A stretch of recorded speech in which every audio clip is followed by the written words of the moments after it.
नमस्कार साथियों, स्वागत है आपका एक बार फिर आपके अपने चैनल ज्ञान गुरु 365 में। रोजाना की तरह आज हम लेकर आए हैं राजस्थान के राजपूत राजवंश। इसमें बात करेंगे मारवाड़ का राठौड़ वंश के बारे में। तो चलिए शुरू करते हैं। राठौड़ों की उत्पत्ति की बात करें तो राठौड़ शब्द संस्कृत के राष्ट्रकूट से बना है, जिसका प्राकृत रूप रठ उड़ और फिर राड़ उड़ या राठौड़ बना। विभिन्न मत के भाटों की पोथियां कहती है राठौड़ों को हिरण्यकश्यप की संतान बताया है। दयालदास की ख्यात में सूर्यवंशी ब्राह्मण बलराव की संतान बताया है। नैनसी पृथ्वीराज रासो जोधपुर ख्यात में कनौज से आयु बताया गया और घेड़वाल जयचंद के वंशज बताया। कर्नल टोड कहते हैं कि जयचंद के वंशज थे। विश्वेश्वर नाथ रेऊ कहते हैं कि जयचंद के वंशज थे। डॉक्टर ओझा कहते हैं बदायूं के राठौड़ों के वंशज है। शासन क्षेत्र की बात करें तो हस्तिकुंडी, धनोप, वागड़, जोधपुर और बीकानेर संबंधी क्षेत्र है इसमें।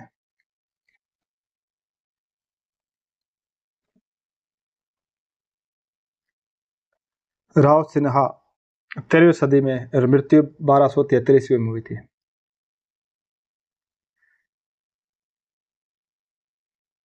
ग्यारह सौ 94 ईस्वी में चंदावर के युद्ध में मोहम्मद गोरी के हाथों जयचंद पराजित हुआ और मारा गया। तब उसका पुत्र हरिश्चंद्र कनौज की गद्दी पर बैठा। 1226 ईस्वी में इल्तुतमिश द्वारा कनौज पर अधिकार करने के पश्चात हरिश्चंद्र फर्रुखाबाद जिले में मैहुई गांव में आया। हरिश्चंद्र के छोटे पुत्र सेतराम का पुत्र राव सिंहा हुआ। सिंहा ने महुई में काली नदी के तट पर एक दुर्ग बनवाया, मगर जब फर्रुखाबाद पर भी मुस्लिम अधिकार हो गया तो सिंहा ने द्वारिका के लिए प्रस्थान किया। मार्ग में पुष्कर में अपने पड़ाव के दौरान भीनमाल के ब्राह्मण तीर्थयात्रियों ने भीनमाल को मुस्लिम लुटेरों से मुक्ति दिलाने के लिए राव सिंहा से याचना की। सिंहा ने ब्राह्मणों की प्रार्थना पर भीनमाल को मुस्लिम लुटेरों से मुक्ति दिलवाई। तत्पश्चात पल्लीवाल ब्राह्मणों की प्रार्थना पर उसने पाली को भील, मीणा व मेरों के आतंक से मुक्त किया। वह वहीं बस गया। बिट्ठू गांव पाली के पास से मिले लेख के अनुसार 1273 ईस्वी में सिंध के मुस्लिम लुटेरों से लड़ते हुए राव सिंहा वीरगति को प्राप्त हुए। सिंहा केवल मारवाड़ के एक छोटे गांव पाली से उत्तर पश्चिम में अपना राज्य स्थापित कर पाया। सिंहा ने मारवाड़ में राठौड़ राज्य की स्थापना तो कर दी, मगर उसे व्यवस्थित नहीं कर पाया। इसलिए उसकी मृत्यु के बाद उसका पुत्र आस्थान को अपना ननिहाल में रहना पड़ा।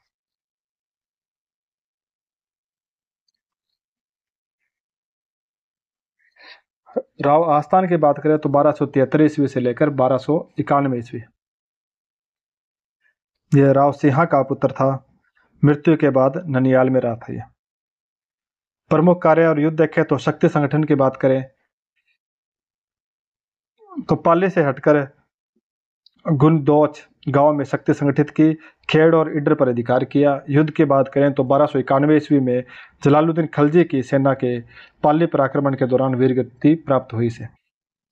इसका उत्तराधिकारी दुहड़ था 1291 से लेकर 1309 ईस्वी तक। दुहड़ की बात करें तो आस्थान का उत्तराधिकारी था। प्रतिहारों को परास्त कर मंडौर पर अधिकार किया।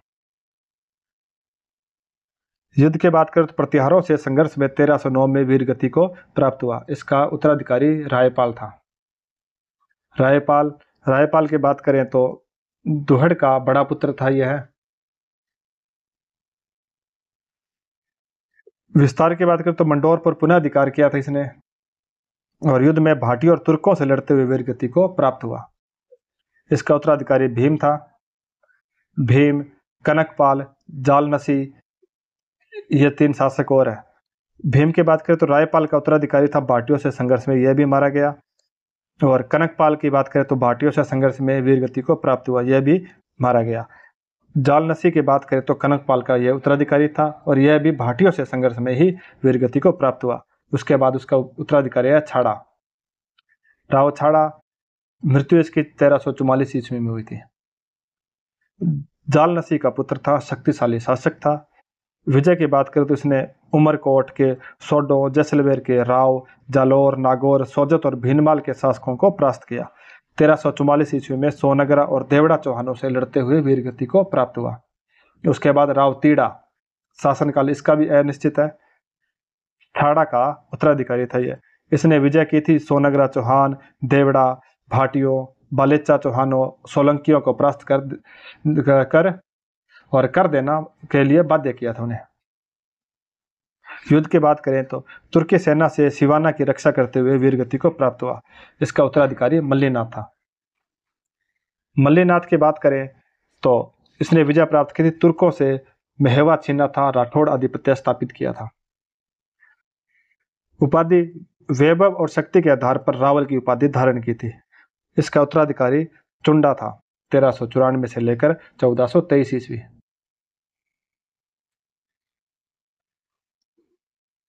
1394 ईस्वी में मल्लीनाथ द्वारा पाला गया था। जागीर, सालोड़ी गांव, प्रमुख कार्य और युद्ध की बात करें तो विस्तारिस का साहस और कूटनीति से मंडोर पर अधिकार किया। खाटू, डीडवाना, सांबर, अजमेर और नाडोल पर कब्जा किया। निर्माण की बात करें तो नागौर के पास चुंडासर तालाब बनवाया। पत्नी चांद कंवर ने जोधपुर में चांद बावड़ी बनवाई। उत्तराधिकारी विवाद की बात करें तो पत्नी किशोर कंवरी के प्रभाव में बड़े पुत्र रणमल के बजाय छोटे पुत्र कान्हा को उत्तराधिकारी बनाया। मृत्यु की बात करें तो 1423 ईस्वी में पुंगल के भाटियों द्वारा धोखे से मारा गया। इसका उत्तराधिकारी कान्हा हुआ। कान्हा की बात करें तो चुंडा का छोटा पुत्र था और इसका उत्तराधिकारी था। युद्ध की बात करें तो कान्हा ने सांखला और भाटियों से संघर्ष किया और उसमें वीरगति को प्राप्त हुआ। उसका उत्तराधिकारी सत्ता हुआ। सत्ता की बात करें तो यह कान्हा का उत्तराधिकारी था। और आंतरिक विवाद, पुत्र नरबद से नाराजगी के कारण भाई रणधीर ने रणमल को मारवाड़ आमंत्रित किया। उत्तराधिकारी की बात करें तो अब इसका रणमल था उत्तराधिकारी 1427 से लेकर 1438 ईस्वी। 1427 में शासक बना था, चुंडा का बड़ा पुत्र था। कान्हा को उत्तराधिकारी बनाए जाने से नाराज होकर मेवाड़ गया। बहन हंसाबाई का विवाह राणा लाखा से करवाया। भांजे मोकल के मेवाड़ महाराणा बनने पर मेवाड़ प्रशासन में प्रभाव बढ़ा। प्रमुख कार्य और युद्ध देखें तो 1438 में प्रेमिका भारमल्ली के सहयोग से मेवाड़ी सामंतों द्वारा हत्या कर दी गई। उत्तराधिकारी इसका जोधा था। राव जोधा की बात करें तो 1438 से लेकर 1489 ईस्वी। जोधा राव रणमल का पुत्र था। उसने अपने पिता रणमल के साथ उन परिस्थितियों का ज्ञान प्राप्त किया था जिनमें रहकर रणमल ने मंडोर पर अधिकार किया और मेवाड़ की राजनीति का नेतृत्व किया। 1438 ईस्वी में पिता रणमल की हत्या के बाद जंगलों में शक्ति संगठित की। 1453 ईस्वी में मंडोर पर अधिकार किया। इससे पहले इसने मंडोर प्राप्त करने के कई विफल प्रयास किए थे, लेकिन 1453 ईस्वी में वह मंडोर लेने में सफल रहा। उसने मेवाड़ से सुलह करने के लिए अपनी पुत्री श्रृंगार देवी का विवाह किया। विवाह राजकुमार रायमल से कर दिया।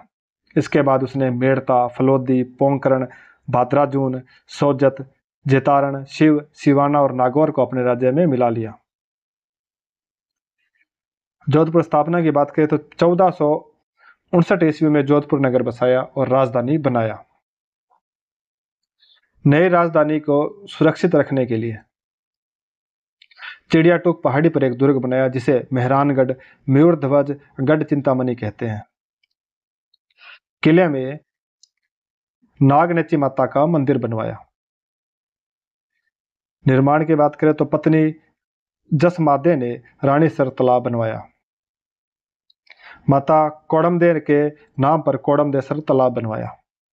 उत्तराधिकारी की बात करें तो इसका उत्तराधिकारी सातल था, 1489 से लेकर 1492 ईस्वी।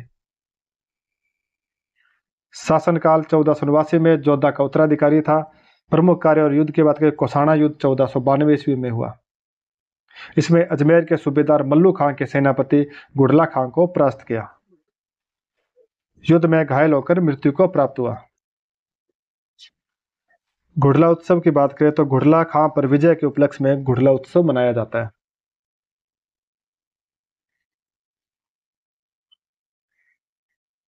निर्माण की बात करें तो पत्नी फुल्ला भटियाणी ने जोधपुर में फुल्लेलाव तालाब बनवाया। इसका उत्तराधिकारी सुजा था।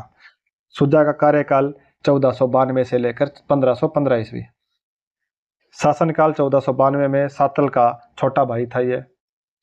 विस्तार प्रमुख कार्य और युद्ध देखे तो इसमें विस्तार देखे तो बाड़मेर, कोटा और जेतारण को जीतकर राज्य में मिलाया। चुनौतियां क्या थी इसकी? राव बिक्का ने जोधपुर चढ़ाई की। राव बिक्का ने जोधपुर पर चढ़ाई की। मेड़ता में राव वीरम ने स्वतंत्र राज्य स्थापित किया। सामंतों ने राज्य सत्ता को चुनौती दी।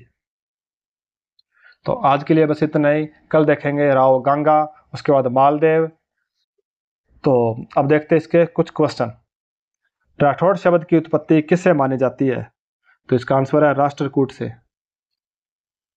डॉक्टर ओझा ने राठौड़ों को किसका वंशज माना है? तो इसका आंसर है बदायूं के राठौड़ का। राव सिंहा ने किन्हें मुस्लिम लुटेरों से मुक्त किया था? तो इसका आंसर है पाली और भीनमाल को। नेक्स्ट क्वेश्चन है राव आस्थान ने किन क्षेत्रों पर अधिकार किया था? तो खेड़ और इडर पर किया था। राव छाड़ा ने किन क्षेत्रों के शासकों को परास्त किया था? तो इसका आंसर है उमरकोट, जैसलमेर और जालौर को। राव चुंडा ने किस तालाब का निर्माण कराया था? तो इसका आंसर है चुंडासर का। नेक्स्ट क्वेश्चन, राव रणमल की हत्या किसने की थी? तो इसका आंसर है मेवाड़ी सामंतों ने।